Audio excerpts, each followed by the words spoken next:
Egg curry recipe కావాల్సిన medium size onion, కాజు,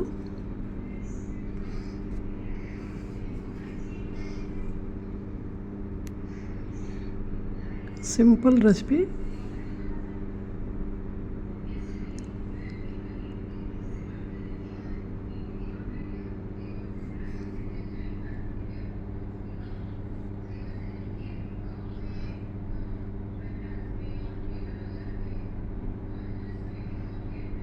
green chilli, coriander leaves,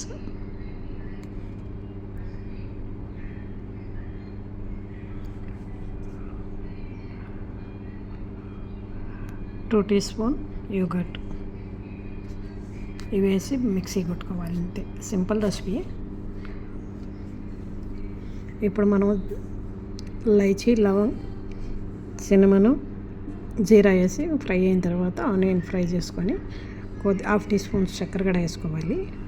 ఇవన్నీ బాగా fry అయిన తర్వాత మనం మిక్సీ కొట్టుకున్న ఈ పేస్ట్ని కూడా వేసుకోవాలి. వేసి కొంచెం పచ్చివాసన పోయినంత వరకు ఫ్రై చేసుకోవాలి. అల్లం వెల్లుల్లి పేస్ట్ హాఫ్ టీ స్పూన్. దీనికి మసాలా కూడా సింపుల్, ఎక్కువ మసాలా. జీరా పౌడర్ హాఫ్ టీ స్పూన్, ధనియా పౌడర్ హాఫ్ టీ స్పూన్, బాజా మసాలా హాఫ్ టీ స్పూన్, పసుపు పొడి హాఫ్ టీ స్పూన్. ఈ మసాలాని వేసి పచ్చివాసన పోయినంత వరకు ఫ్రై చేసుకోవాలి. Half teaspoon garam masala. బాగా ఫ్రై అయిన తర్వాత ఆయిల్ పైకి వచ్చిన తర్వాత మసాలా ఫ్రై చేసుకోవాలి. ఇలా బాగా పచ్చివాసన పోయినంత వరకు ఫ్రై చేసుకొని దీనికి లాల్ మిర్చి పౌడర్ యూజ్ చేయండి. నేను బ్లాక్ పేపర్ యూజ్ చేస్తాను. Only black pepper, green chilli. ఇలా బాగా మసాలా అంతా కలబెట్టుకుంటుంది.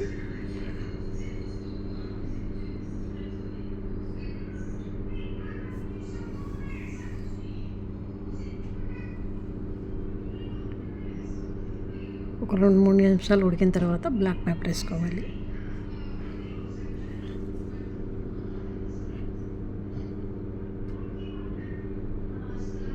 వేసుకొని బాగా కలబెట్టుకొని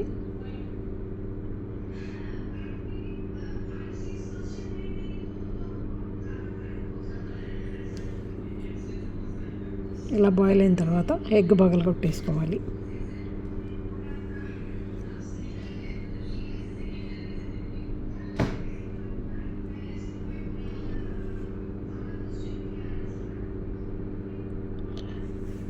సింపుల్ రెసిపీ, అంత చాలా బాగుంటుంది.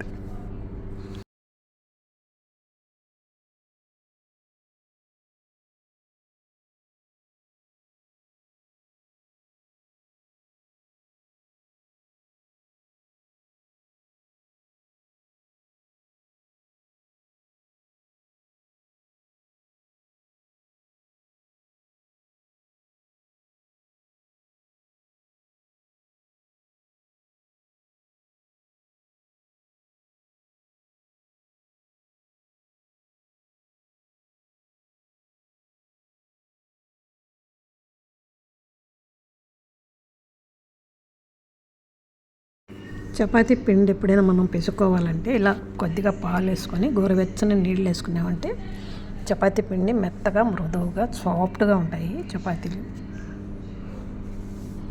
నార్మల్గా పిసుకున్నామంటే మనం చపాతీలు తొందరగా హార్డ్ అయిపోతాయి. ఇలా పిసుకున్నామంటే చపాతీలు ఎంతసేపు అయినా సాఫ్ట్గా ఉంటాయి. మనం నూనె పూసుకోవాల్సిన కూడా అవసరం లేదు. చపాతీ కూడా బాగా పొంగుతుంది, పుల్కా చపాతీలాగా ఉంటుంది. చూడండి ఎంత పూలుతుందో చపాతీ.